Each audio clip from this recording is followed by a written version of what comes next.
Dear audience, welcome to MG TV. We are informing you about moderate magnitude earthquake today occurred in Pakistan.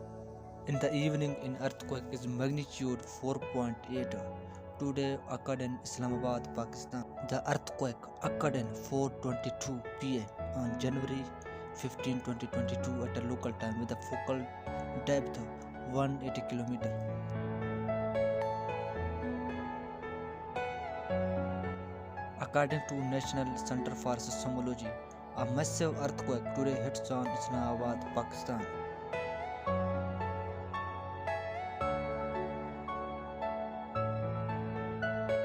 Please share and subscribe my YouTube channel for more updates and thanks for watching.